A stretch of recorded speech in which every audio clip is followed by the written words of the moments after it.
Tatiana, y en estas fechas ya tan cercanas a la Navidad, pues viene siendo una tradición que junto a las exposiciones de Belénes, que desde hace años tenemos la suerte de albergar de la colección Antonio Basante y su mujer, que es la principal colección, yo creo, privada de Belénes del mundo, que desde hace años, pues como les decía, exponemos en sedes de la Fundación abiertas al público, como el Museo de los Golfines de Abajo de Cáceres o nuestra sede de Ávila, por las que pasan pues decenas de miles de personas.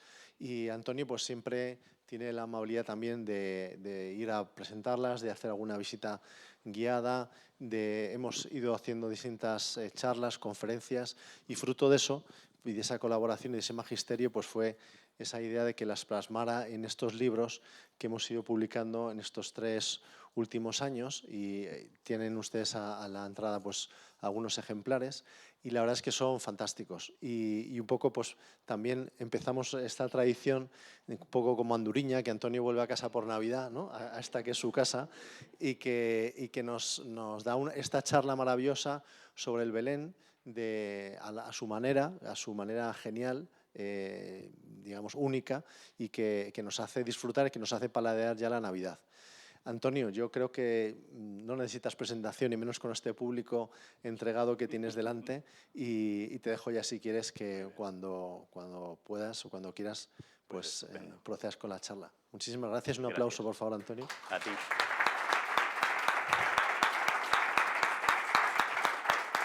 Pues muchísimas gracias, Álvaro. Muchísimas gracias, presidente, presidenta, miembros del patronato, amigos y compañeros de faenas belenísticas. Pues efectivamente, un año más y van 8. Es increíble cómo pasa el tiempo. Me siento honradísimo por estar en esta casa, encantado de tener vuestra compañía y feliz por poder compartir con vosotros, una vez más, alguna que otra andadura belenística. Como muy bien ha comentado Álvaro, en el año 2022 iniciamos esta trilogía con el primero de los libros, que se llamaba y se llama Lo envolvió en pañales, en el que yo traté de describir de una manera sencilla y breve todo lo que es el proceso histórico desde el nacimiento de los primeros belenes hasta nuestros días. En el segundo de los libros, del año 2023, me acerqué a la parte simbólica, metafórica y lírica del Belén, para que entre todos seamos capaces de ver más allá de lo que solamente el Belén aparenta y entender los mensajes profundos que en el Belén se encierran. Se llamaba y se llama Lo reclinó en un pesebre. Y este año cerramos la trilogía con un libro que he titulado Y vinieron a adorarle, en el cual me acerco básicamente a un territorio, en primer lugar, poblado de los ritos y las costumbres y protocolos que en torno al Belén se fueron generando, y finalmente a lo que me gusta llamar como el Belén inmaterial, es decir, el Belén que ya no es de barro, que ya no tiene figuras, sino que vive en la imaginación y en la capacidad creativa de los autores, que es el Belén de las palabras hechas arte, cuando el Belén forma parte del acervo de la literatura. Pues bien, hablando de ritos y hablando de costumbres, lo primero que hay que establecer de modo claro es en qué momento la tradición fija el proceso de montaje de los belenes. ¿Es en cualquier fecha del año o hay una en concreto? Como el Belén es una fuente inmensa de secretos, de misterios y de sorpresas, claro que hay una fecha. La fecha para el inicio del montaje de los belenes, tradicionalmente, es el 8 de diciembre. ¿Y por qué el 8 de diciembre? Pues vamos a escuchar la historia, a ver qué es lo que la historia con mayúscula nos va revelando.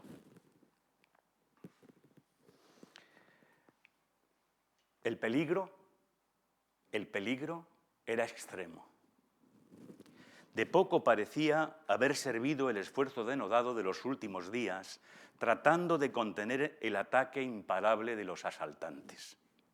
El agotamiento, el hambre y la desesperanza empezaban a adueñarse de los combatientes españoles, cada vez menos sensibles a las arengas de sus mandos, cada vez más convencidos de que su final y su derrota se acercaban irremisiblemente. «Contened los diques, mantened firmes la posición».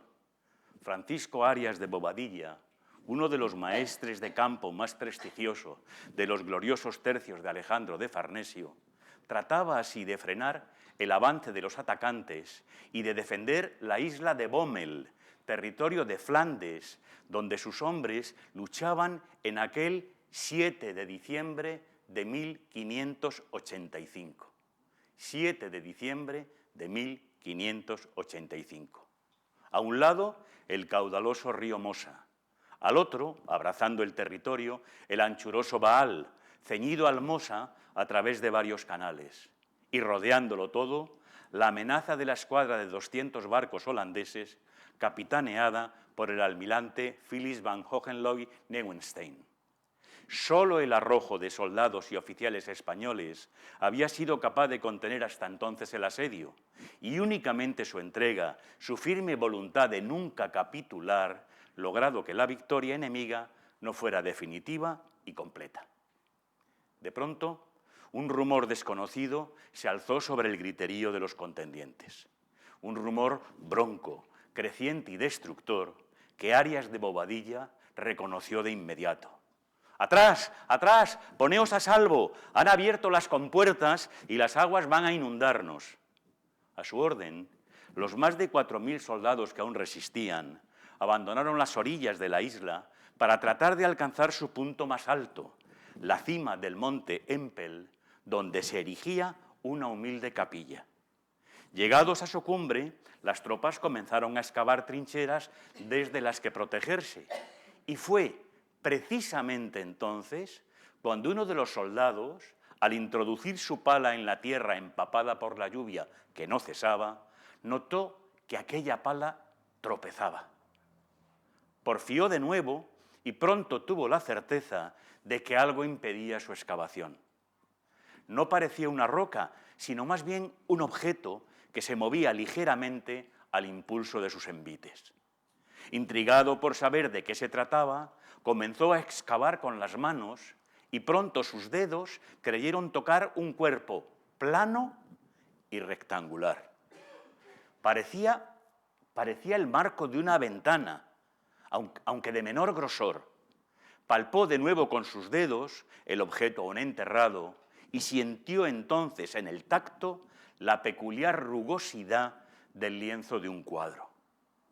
Con sumo cuidado lo extrajo y cuando lo tuvo ante él, haciendo desaparecer el barro que lo empañaba, quedó maravillado de lo que contempló. Tenía ante sus ojos una bellísima pintura de la Inmaculada Concepción. «Mirad, mirad lo que he encontrado». A su llamada, muchos de sus compañeros se aproximaron, rodeando el hallazgo. Y no fueron pocos los que creyeron ver en aquello el anuncio de una protección divina que pudiera dar un giro completo al cerco que ahora no hacía más que estrecharse, pues con el crecer de las aguas, los barcos enemigos cada vez se encontraban más cercanos y más certeros los impactos de su cañonería. Acto seguido, sin temor al peligro que aquel gesto representaba, pues no cesaba la fusilería enemiga, reunidos todos los soldados con el cuadro al frente, iniciaron una procesión, al cabo de la cual entonaron una salve. A últimas horas de aquel mismo 7 de diciembre, un emisario de las tropas enemigas solicitó reunirse con el maestro de campo para plantear las condiciones definitivas de la rendición. Escuchadas las mismas, Bobadilla consultó con sus oficiales, pero la respuesta fue unánime. Jamás entregarían la posición. Y así, las tropas españolas despidieron el día celebrando una misa junto a la capilla de Empel, en cuyos muros exteriores habían colgado el lienzo recuperado. Todos suponían lo que les aguardaba y todos, a pesar de ello, mantuvieron la misma convicción. Pero en aquella noche, en las primerísimas horas del 8 de diciembre, sucedió un hecho inesperado. Sin previo aviso, se levantó un viento feroz, seguido de un frío glacial que en apenas un instante heló por completo las superficies de los ríos y canales, impidiendo cualquier movimiento a las embarcaciones que sobre ellos flotaban, en tanto sus tripulaciones descansaban, ignorantes de lo que estaba ocurriendo, y sin ninguna vigilancia especial, pues debían de reponer fuerzas para el asalto final. Conocida la inesperada circunstancia, en el mayor de los silencios, caminando sobre el hielo, las tropas españolas se fueron acercando a los barcos enemigos y sin apenas oposición ni derramamiento de sangre, uno a uno los fueron rindiendo, mientras en el aire se escuchaban sus voces de júbilo gritando: «¡Victoria! ¡Victoria! ¡Viva Santa María la Virgen!». Desde aquel día, la Inmaculada Concepción fue tomada como patrona de los tercios y años más tarde de la infantería española, hasta que finalmente en 1644,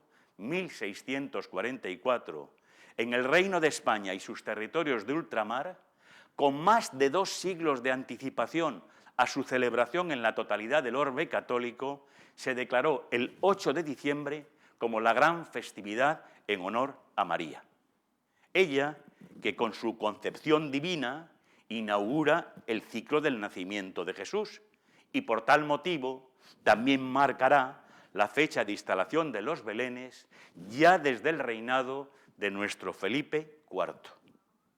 Desde entonces, primero en palacio y al poco tiempo en muchas casas nobiliarias, semejante calendario se hace presente, extendiéndose en su momento también a los domicilios privados, como aquel Belén de nuestro Lope de Vega, que él, con tanto mimo, instalaba en su casa de la calle de Francos en cada Navidad.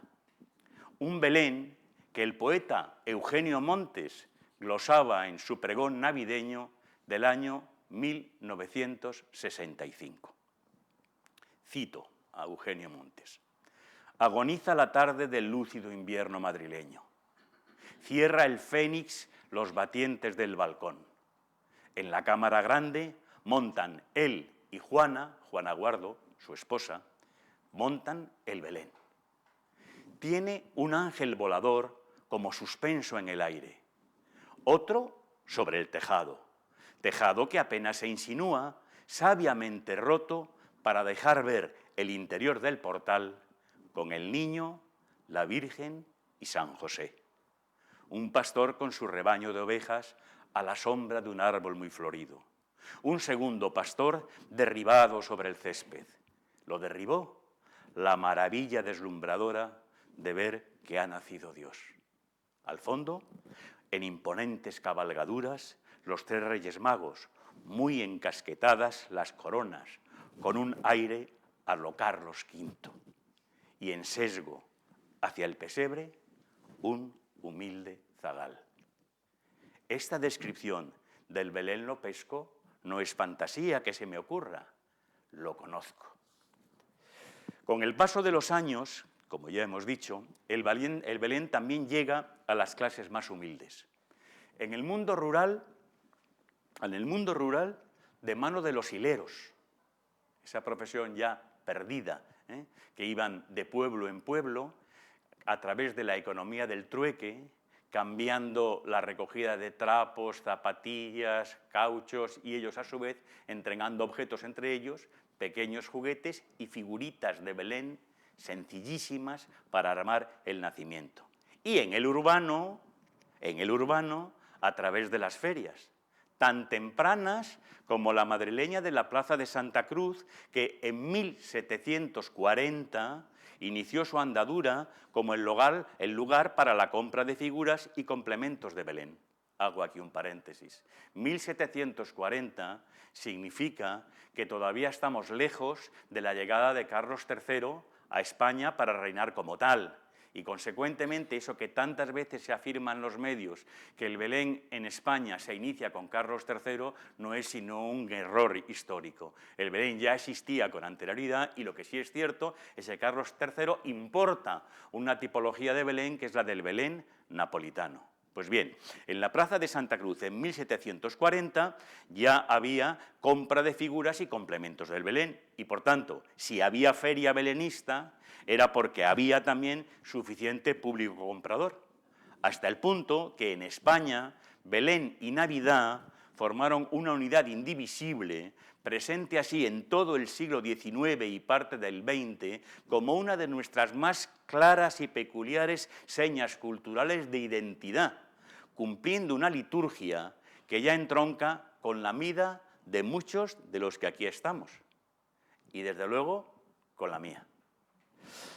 Por eso, permitidme que acuda ahora a mi memoria para recuperar lo que tantos años después sigue intacto en ella, tal vez como el mejor homenaje que puedo hacer a mis mayores. Porque sí, mi familia era belenista de corazón y fiel cumplidora de sus sencillos pero entrañables protocolos. A buen seguro que ahora, cuando recuerde algunos de ellos, muchos de vosotros los vais a compartir como experiencia personal. En la tarde del emblemático 8 de diciembre, en compañía de mis padres y hermanos, empezaba la ceremonia. Primero se disponía el entarimado, tantas veces una puerta descolgada de sus goznes y sujeta en sendas borriquetas. Y apenas asentada la plataforma, salíamos ya en busca de los materiales de construcción, es decir, la arena con la que trazar los caminos, la hierba, no había en nuestra modesta economía posibles para el musgo, la hierba con que tapizar valles y praderas, una hierba que mi hermano y yo nos encargábamos de cuidar. Por cierto, también lo hicimos que en cierta ocasión, animada la hierba por el riego abundante y la tibieza de la calefacción, creció tanto que tras 3 días nuestros ausentes de casa, habíamos pasado las Navidades en el domicilio de mi abuela, cuando retornamos nos encontramos que la hierba se había convertido en una selva inescrutable que tapaba la totalidad de las figuras que nosotros con tanto mimo habíamos allí depositado. Bueno, también recolectábamos algún trozo de vidrio que nos serviría para generar el imprescindible charco donde depositar aquellas ocas inefables que nosotros, a pesar de su tosquedad, reputábamos como los más hermosos ánsares. Y finalmente, saliendo de su chiscón, del chiscón, el portero nos proporcionaba restos de escoria, como pesaban, con los que habíamos de componer la cueva del portal, siempre inestable, y aquella peculiar orografía que no sé muy bien por qué nosotros siempre deseábamos imponente. Retornados por fin al hogar, nos afanábamos en la composición del paisaje, tantas veces rectificado, hasta que a todos nos parecía el mejor de los posibles. Y es que, quizá como vosotros, no había año en que aquello que éramos capaces de plasmar no nos pareciera infinitamente mejor que lo conseguido en el anterior. Bien, dado por bueno el escenario, acudíamos a oficiar otro de los momentos trascendentales. Cuando mi padre, que era el acróbata de la familia, armado de una rústica escalera, se encaramaba a lo que conocíamos como el maletero y de él sacaba 3 o 4 cajas menudas en cuyo exterior mi madre, con su preciosa caligrafía, había rotulado la palabra nacimiento.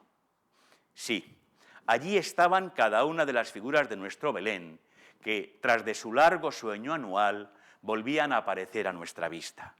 Y entonces sí que llegaban Teodoro y Rosa las mayores emociones, disputándonos unos y otros el privilegio de irlas sacando de su techo de virutas, de sus rústicas envolturas en papel de periódico. Qué inmensa felicidad sentíamos cuando volvíamos a tener en nuestras manos aquella castañera que siempre infatigable seguía ofreciéndonos lo más delicioso de su asada mercancía.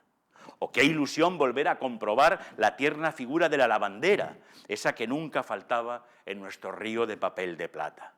¿Y cómo celebrábamos la aparición anticipada de cada uno de los 3 Reyes Magos, protagonistas, junto a la del 24 de diciembre, de la mejor de las noches navideñas?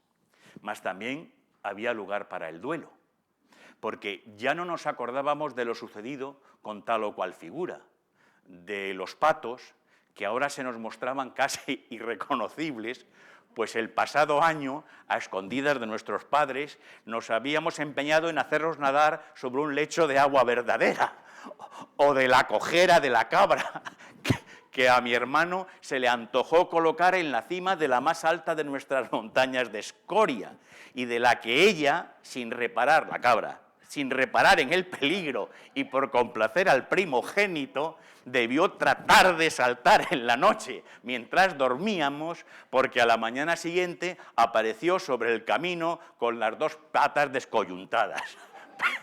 Pero para casi todo había remedio, gracias a la habilidad de mi madre y al poder mágico del engrudo y del colaticón. Bueno, aún así, si a pesar de nuestros mejores afanes los daños eran irreparables, o si nuestros siempre menguados ahorros nos permitían algún mínimo exceso, acudíamos a la cacharrería cercana a nuestra casa para adquirir tal o cual figura, tal o cual complemento. Y si allí no lo hallábamos, ahora os lo confieso, no eran pocas las veces en que nosotros forzábamos la alternativa, en la mañana del domingo y en compañía de nuestros padres, acudíamos todos al más deseado de los disfrutes navideños, la visita a los puestos de la Plaza Mayor, que como feria belenista había tomado el relevo definitivo en 1944, aquella ya mencionada y tan bellamente evocada por el etnógrafo español Julio Caro Baroja. Cito: «Por fin llegaba el momento en que en la plaza de Santa Cruz se ponían los puestos de figuras, de casitas, molinos, puentes y castillos, de corcho y musgo, de serrín verde y de falsa escarcha. Había allí una gran variedad de figuras, desde las más atarugadas y groseras, pintadas con colorines brillantes, a las más delicadas. Allí estaban la mujer que hila con su gato al lado, el hornero cociendo el pan, la vieja con la zambomba, el pastor solitario, el molinero, el hombre con su yunta, o los grupos de la Sagrada Familia frente a la posada, o el de la Anunciación a los pastores. A mí, dice don Julio, más aún que las figuras centrales, más aún que Herodes con sus soldados, que recordaban a los armaos de las procesiones de Semana Santa del Sur, me interesaban los humildes personajes que la piedad católica meridional de Italia, España, Provenza o Alemania del Sur habían imaginado. Me divertía pensar en sus trabajos cotidianos, en sus yuntas, pozos, fuentes con cántaras y borriquillas, en los aparejos para hacer tal o cual tarea campesina, y con todos ellos jugaba largas horas en regocijo interminable. Se comprenderá, pues, la ilusión y alegría que tenía yo cuando mi padre y mi abuela me daban una cantidad de pesetas en plata, muy respetable según mi cuenta, y acompañado y asesorado por la Julia, iba calle Mayor arriba a completar y ampliar mi nacimiento. Pues con semejante pasión a la de don Julio, marchábamos mi hermano mayor y yo, bien cogidos de la mano, obedeciendo el mandato paterno de no soltarnos, no fuésemos a perdernos, como le ocurriera a Chencho, quien no recuerda la angustiosa escena magistralmente interpretada por Pepe Isbert, en el que el niño se pierde en la Plaza Mayor como uno de los momentos claves de La Gran Familia. Pues bien, así de la mano, hasta que por fin llegábamos al ansiado mercado belenista, que a nosotros se nos antojaba la puerta de entrada a nuestro particular paraíso. El estruendo del lugar era ensordecedor. con el sonsonete de los vendedores ambulantes reclamando la atención del público, el griterío de la grey infantil y el sonido atronador de zambombas, chicharras, panderos, panderetas y tamborcillos, a cuyo particular sinfonía se unía de vez en cuando el metálico repicar del almirez. El gentío que llenaba los puestos en los que se exhibían las figuras levantaba un muro solo franqueable a costa de codos, empujones y alguna que otra picardía que prefiero no concretar.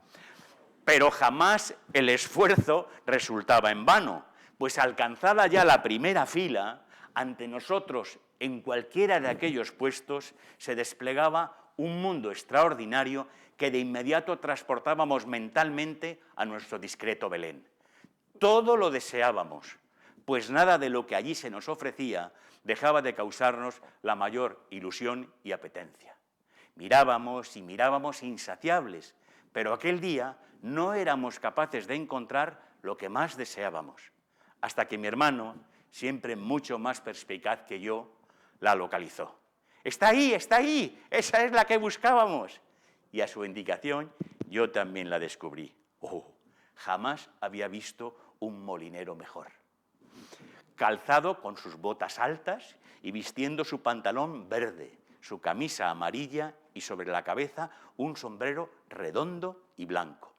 A su lado el burrito, de tamaño tan minúsculo que parecía un cordero, cargado con su pesado costal. Y completando la escena, la presencia de un molino harinero opaco y murciano que a mí, nada más verlo, me pareció formidable. Representaba uno de los llamados molinos de vela, redondo y compacto, coronado por un sombrerete cónico, pintado todo él de blanco y de gris, y con sus 5 aspas cubiertas por una tela inmaculada que desafiaba a todos los vientos. Además, por si faltaba algo, si apoyabas uno de tus dedos en su velamen, este giraba con un suave movimiento, y eso sí que era ya el no va más. Felices con nuestra nueva adquisición, volvíamos a casa, y sin poder esperar más, situamos al molinero, su acémila y su molino allá donde mejor nos pareció. Si bien he de confesaros que aquella posición, como la de tantas otras figuras del Belén, variaría día tras día, pues no había jornada en la que no acudiésemos a modificar tal o cual detalle. He ahí también otra de las características de aquel Belén popular y hogareño, que siempre estaba en permanente dinamismo, siquiera hasta la mañana del día definitivo en que todo empezaba ya a culminarse, el 24 de diciembre, cuando, entrada la tarde, junto a mi padre, que por fin había regresado del trabajo, acompañábamos a mamá a su cuarto, y ella, del primer cajón de la cómoda, a la que llamaba el tocador, extraía una cajita cuyo contenido ya adivinábamos. Sí, allí, hasta esa tarde, hasta esa noche, había guardado los 5 personajes principales del Belén: María, José, la mula, el buey y, por supuesto, el pequeño Jesús, acostado en su cunita de palo sobre su lecho de virutas. Uno a uno mi madre los iba sacando a la luz, besando las figuras de María, de José y de Jesús, antes de pasárnoslas a nosotros para que hiciésemos lo propio. Luego, de nuevo, depositaba la figura del niño en la cajita de la que la había sacado y la devolvía al cajón. En tanto, todos la acompañábamos para que la Virgen, su esposo y los 2 animales quedaran ya en el lugar predilecto del portal, con un hueco entre ellos que sería donde en su momento situaríamos al pequeño de Belén. Aún ignoro cómo éramos capaces de aguantar despiertos. Pero es lo cierto que tras la cena de Nochebuena, después de disfrutar los dulces navideños que no se cataban hasta entonces, y de amenizar con canciones, narraciones y sucedidos las casi 2 horas que aún nos separaban de lo esperado por todos, por fin escuchábamos en la radio los 12 pitos de la medianoche, y juntos nos dirigíamos de nuevo al cuarto de nuestros padres, como en un pequeño cortejo, para tomar al niño y llevarlo al Belén. Nadie nos lo ordenaba, pero en el momento en que mi madre extraía la figurita y, acompañada de su cuna, la depositaba en el lugar que previamente habíamos dispuesto, se hacía un silencio solemne y respetuoso. Un silencio que era de paz y de armonía, porque Dios, para nosotros, acababa de nacer. Hago mías ahora las palabras escritas en 1886 por el gran poeta Salvador Rueda.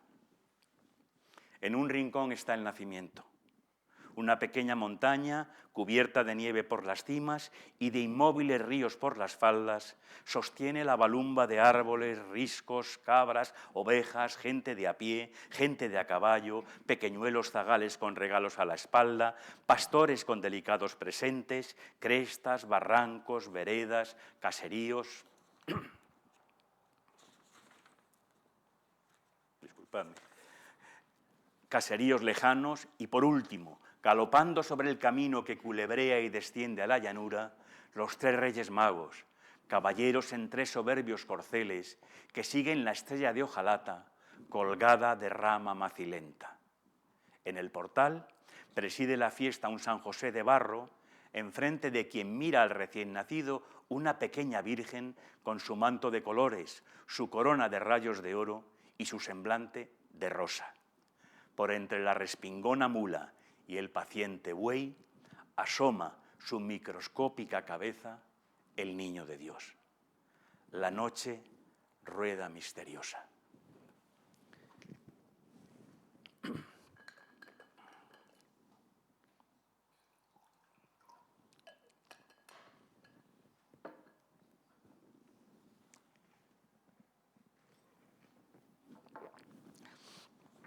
De palabras se hicieron los primeros belenes, aquellos que formaron parte inseparable de las primeras celebraciones de la Navidad, apenas transcurrido el primer tercio del siglo IV de nuestra era. Belenes de palabras recitadas, de palabras leídas, de palabras cantadas, de palabras salmodiadas. Y esa forma de Belén persistió de manera inalterable a lo largo de los siglos, como obra de muchos de nuestros más insignes escritores y al mismo tiempo de los relatos legendarios más conmovedores. Acercarse a esta manifestación supone penetrar en un territorio inmenso, casi inagotable, cargado de emotividad, de belleza, de extraordinario valor artístico. Y vinieron a adorarle, el librito que hoy tengo el placer de presentaros, me he permitido recalar en alguno de aquellos textos líricos inmortales, aunque no siempre conocidos, pero de inspiración soberana. Sirva como ejemplo para todos ellos algunas estrofas del Poema para enseñar a poner el Belén a un hijo, escrito por José María Fernández Nieto. Dicen tales estrofas así: Cuando yo era pequeño, igual que tú, hijo mío, soñaba ya en noviembre con poner el Belén. Hoy, que ya apenas sueño, que siento más el frío, sueño con que tú sueñes, hijo mío, también. Contempla el nacimiento, hijo mío, disfruta de su encanto amoroso, de su amor navideño. Es igual que tu vida, hijo, tan diminuta que parece que fuese arrancada de un sueño. Mira, un asno, un camello, un labrador, un carro, pastores de Betania, mozas de Jericó, criaturas de arcilla y figuras de barro, sí, de barro, hijo mío, como tú y como yo. Que nuestra vida es eso, un Belén. Criaturas amasadas en barro por Dios con tal cariño, que para redimirnos de tantas desventuras, bajó al Belén del mundo y se nos hizo niño. Ese niño, hijo mío, que has puesto con tus manos junto al buey y la mula, naciendo en un portal. ese niño que quiso que fuésemos hermanos y nos hizo figuras de un Belén inmortal. Junto a los textos poéticos, dos relatos en prosa magistrales. El uno, llamado La mula y el buey, de don Benito Pérez Galdós. El otro, de alguien a quien tuve el inmenso placer de conocer personalmente, autor del único libro español galardonado con el premio Andersen, el equivalente al Premio Nobel para la Literatura Infantil y Juvenil, cuya nieta Laura, a quien tanto aprecio, hoy aquí nos acompaña. Me refiero, claro está, a José María Sánchez Silva y a su Marcelino Pan y Vino. El cuento que reproduzco fragmentariamente en Y vinieron a adorarle no formó parte de la versión original de la obra, sino de una posterior secuela. Nos habla de la primera Nochebuena de Marcelino y del primer nacimiento que monta en compañía de los frailes que le recogieron y con los que vive. Disfrutemos de uno de sus pasajes. En ello estaban, sobre la nieve y cerca del arroyo, escogiendo frailes y Marcelino algunas hierbas para adornar el nacimiento, cuando hasta ellos se llegó Fray Mirlo, desolado porque acababan de comprobar en la capilla que la figura de la Virgen María no existía, habiendo entonces recordado algunos tardíamente que el año pasado se hiciese añicos. Corrió entonces Marcelino hasta el convento y halló a los frailes boquiabiertos, en busca de una solución y aun temerosos algunos de ser tildados de descuidados por el superior. Y con aquella manía de preguntar, que a veces hacía gracia y otras no, Marcelino elevó su vocecilla y dijo: ¿y qué es virgen? Hubo un gran silencio y algunas miradas se cruzaron, despertando a los frailes de su estupor, hasta que Fray Puerta, el lego que abría la puerta del monasterio, aceptó el envite y dijo: virgen es ser pura, ser muchacha y doncella y flor. Pura, ser muchacha, doncella y flor. Carecer de una figura de María en el nacimiento venía a resultar algo así como imaginar la tierra sin la bendita luz del sol. Hasta que Marcelino, herido sin duda por una idea súbita, salió disparado de la capilla y se lanzó hacia la huerta como un torbellino. Había allí, no lejos del respaldo del convento y adosado a la tapia, el lugar protegido por el cálido mediodía, un rústico invernadero donde el hermano Gil criaba amorosamente algunas plantas de flor perenne para el servicio del altar. Marcelino tiró de la cerca fuertemente sobre la nieve barrida y entró, tendió la mirada y se agachó de pronto. Cuando regresó a la capilla, los frailes seguían devanándose los sesos y él dio una gran voz desde la puerta. «¡Ya traigo la Virgen!», dijo, y abriendo sus manos, despacio, bajo la movediza luz, mostró a todos el tesoro levísimo de una delicada flor azul. Luego vino lo de la nieve, y Marcelino se mostró partidario de ponerla de verdad, de la que afuera había tantísima, pero le explicaron que allí dentro duraría poco y se convertiría en agua y mojaría las figuras y la mesa y el mismo suelo de la capilla, con lo cual fue enviado a la cocina de parte de Fray Talán para que el hermano cocinero les hiciera merced de un poco de harina con la que simularan la nieve del nacimiento. El chico se llegó a la cocina en un boleo y expuso su pretensión, y Fray Papilla abrió suspirando la secreta despensa, que estaba más vacía que el pozo viejo de los fundadores del convento, y sacó un par de puñados del blanco cereal. Y cuando Marcelino regresó a la capilla, con la harina en un plato, ya estaba casi terminado el nacimiento. Y Fray Talán andaba haciendo pruebas con velas más altas y más bajas porque ya era franca noche. Marcelino se quedó pasmado de ver tanta hermosura.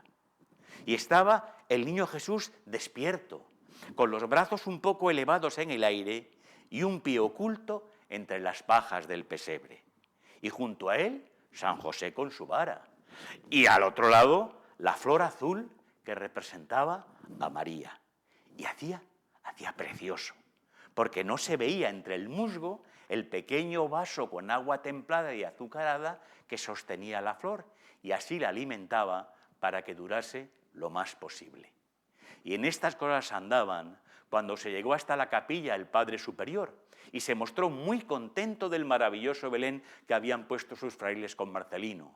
Y también le pareció lo de la flor que hacía de María, que ni preguntó la causa. Pero sí, todos le explicaron que había sido idea del chico, del bueno y querido Marcelino.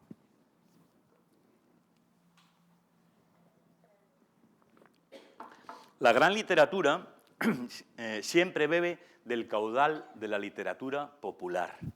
Recuerdo que me dijo un día don Dámaso Alonso, en una de las visitas que yo le hacía a su chalecito de Alberto Alcocer, para disfrutar de su acogida y de la de su encantadora esposa, doña Eulalia Galvarriato, otra de las grandes mujeres a las que tanto debemos.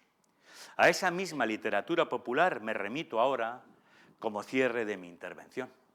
Y lo hago evocando una de las más hermosas leyendas que conozco sobre el ciclo navideño y sobre uno de los personajes del Belén. No pocos de vosotros me la habéis oído contar en innumerables ocasiones, pero con vuestra venia no me resisto a dejar de hacerlo, porque en ella se contiene toda la potencia sensitiva del Belén y todo el mensaje primordial de Jesús de Nazaret. Que ella sea mi mejor felicitación navideña para cada uno de vosotros, por vuestra compañía, por vuestra amabilidad, por vuestra paciencia. Una leyenda que se titula El cuarto rey mago. Se llamaba Artaban. Sobre los lomos de los dromedarios que componían su caravana casi infinita, se portaban multitud de cofres que, adornados de oro y de plata, guardaban en su interior las piedras y metales más preciosos, las sedas más vaporosas, las más exquisitas telas recamadas. Y es que él, Artaban, era el rey mago más rico de todos. Como Melchor, como Gaspar, como Baltasar, él sabía que su misión principal era seguir incansable el rumbo de la estrella que habría de conducirles a la revelación del mayor de los misterios, sucedido en el más humilde establo de la aldea de Belén. Y que había que hacerlo pronto, pues en su corazón, como en el del resto de sus otros compañeros viajeros, empezaban a surgir los más oscuros presagios. Corrían veloces las cabalgaduras sobre la arena ardiente del desierto, en la paz inmensa de aquellos parajes que solo enturbiaban el soplar continuo del viento o las violentas y cegadoras tormentas que ni aun así lograban detener el curso fugaz de la comitiva. Al clarear del 12º día, arribaron al primero de los oasis, con la única intención de hacer una mínima parada y reponer así las reservas de agua ya casi agotadas. Apenas llegados, de inmediato se vieron rodeados por muchos de los que allí moraban, atraídos todos por su inesperada aparición y sorprendidos por su exotismo. Los más jóvenes admiraban el porte de los animales, que mansamente se dejaban acariciar, en tanto los mayores apenas pronunciaban palabra, admirados todos de aquella regia solemnidad. Solo un niño, como Marcelino, fue quien se atrevió a hablar, y lo hizo para que Artaban socorriera su pobreza. Señor, veo que lleváis mucha riqueza en vuestra caravana. Yo casi no tengo qué comer. ¿Podríais ayudarme? Artaban lo escuchó. Y también lo hicieron el resto de los personajes reales, quienes, sabiendo ya de la naturaleza de su compañero y temiendo perder un tiempo precioso, sin mediar palabra, reemprendieron la marcha. Sí, todos lo hicieron. Todos menos Artaban, quien antes de proseguir camino ordenó a uno de sus sirvientes que entregaran al pequeño y a cuantos después se sumaron con similares peticiones varios puñados de monedas de oro. Es así como se inicia el particular periplo de Artaban, quien por su buen corazón, por su misericordia, nunca es capaz de llegar a tiempo para cumplir la misión principal del viaje. Y de este modo, cuenta la leyenda, cuando Artaban consigue llegar a Belén, la familia ya la ha abandonado para huir a Egipto. Y al alcanzar él el lugar de Egipto en el que Jesús, María y José han pasado un largo tiempo, tampoco los encuentra, pues han iniciado el regreso a su querida patria israelí.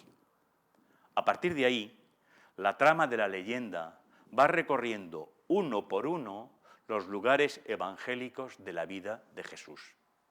Y siempre Artaban con el mismo resultado.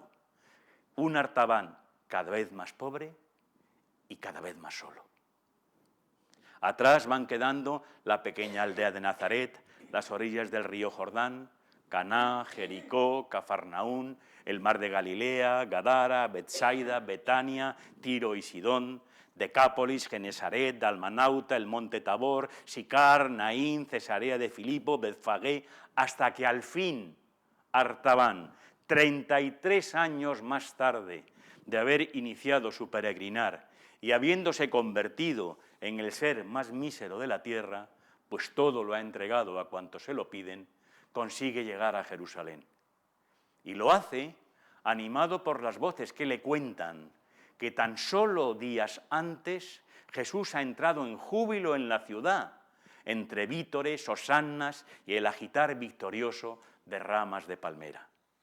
El labriego que le informa le cuenta además que a su llegada a las puertas de la ciudad, ante la multitud que le rodeaba y aclamaba, se había producido un hecho asombroso. Cerca, junto a la muralla, se encontraba pastando una burrita muy vieja, que nada más ver a Jesús y a pesar de sus achaques, se fue acercando a él hasta que logró llegar justo a su lado. Jesús la miró entonces con especial amor, dijo el aldeano, y con voz muy dulce, mientras le acariciaba la testuz, oímos que le decía: «Cuánto me alegro de haberte encontrado de nuevo, porque tú, burrita, eras que la que llevó a mi madre y a mí en su vientre de Nazaret a Belén, la que me acompañó junto al buey en el portal, la que luego nos condujo a mí y a toda la familia cuando viajamos lejos huyendo del rey Herodes y luego nos retornó a nuestra amada Nazaret». Y dice el aldeano que mientras pronunciaba aquellas palabras Jesús, todos vieron que la burrita mansamente asentía. Y después observaron que ella empezaba a girar su cabeza una y otra vez, como invitando a que Jesús subiera sobre ella. Sí, burrita, ya soy todo un adulto y temo fatigarte. Pero la burrita no cejaba en su porfía. Y fue entonces cuando se produjo lo más inesperado, porque la asnita abrió su boca y en lugar de un rebuzno, todos escucharon que hablaba en la propia lengua de los aldeanos y que decía: «No, mi querido niño, que para mí siempre serás eso, mi querido niño. ¿No recuerdas la canción que siempre te cantaba tu madre María? No hay alegría en el mundo ni mayor felicidad que llevar a Dios encima. Es como el aire llevar. Sube sobre mí y entremos a la ciudad». Jesús obedeció y de ese modo penetró él en Jerusalén. Entonces es cierto, preguntaba Artaban, que él está aquí. ¿Y dónde crees que puedo encontrarle? En el rostro del labrador se dibujó entonces la más sombría tristeza. Y sin poder decir palabra, señaló con una de sus manos la colina sobre la que se levantaban 3 cruces, en una de las cuales agonizaba Jesús. Artaban, roto de dolor, bañado en lágrimas, reemprendió la marcha. Atravesó las callejuelas de la ciudad santa y llegó hasta lo más alto del Gólgota. Y al verse al pie de la cruz en la que tan cruelmente sufría el nazareno, se arrodilló ante ella, puestas las manos sobre el suelo, y apoyando su frente contra el rugoso tronco vertical, exclamó: «Lo siento, Jesús, lo siento de todo corazón. No puedo sino pedirte perdón, aunque no lo merezca en absoluto, porque nunca fui capaz de cumplir mi deber, de llegar hasta ti». Y Jesús, entonces, apenas con un hilo de voz, le respondió: «No, Artaban, no te confundas. Tú fuiste siempre el primero que llegó, quien antes que ningún otro cumplió su misión. Porque cuando diste de comer al hambriento, era a mí a quien alimentabas. Porque cuando diste de beber al sediento, era mi sed la que saciabas. Porque cada vez que vestías y abrigabas al desnudo, tú cubrías mi propia desnudez. Y ahora, mírame, te lo ruego, porque tengo que pedirte un último favor». Artaban levantó la vista y sus ojos llorosos no fueron sino el espejo del mismo sufrir de Jesús. «Artaban, Artaban, toma la planta que crece ahí, en el suelo, y álzala a mi costado, por ver si me alivia en algo este inmenso dolor que me lacera». Artaban cumplió lo que Jesús le ordenaba y, arrancando la planta de la tierra, la elevó hasta el cuerpo del Mesías. Y cuenta la vieja leyenda que en ese preciso momento Jesús expiró. De su frente coronada de espinas cayó una última gota de sangre que se depositó sobre aquella planta, deslizándose lentamente por cada una de las hojas, bajando por su tallo, penetrando en su raíz.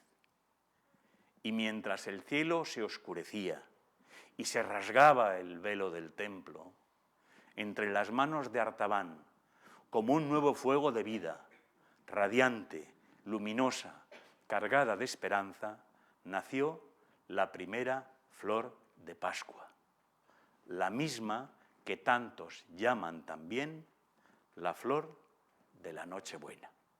Pues muchas gracias y feliz Navidad a todos. Muchas gracias.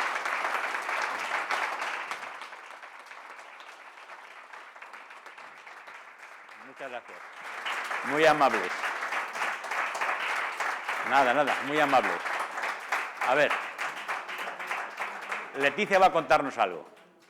No, venga. Después de este discurso solo les puedo desear de parte de la Fundación Tatiana, de su presidente que está aquí, a todos ustedes muy feliz Navidad y ojalá que nos sigamos viendo en el 2025. Fenomenal. Pues nada, feliz Navidad para todos. Estupendo. Muy bien. Vamos a dar abrazos y besos por aquí.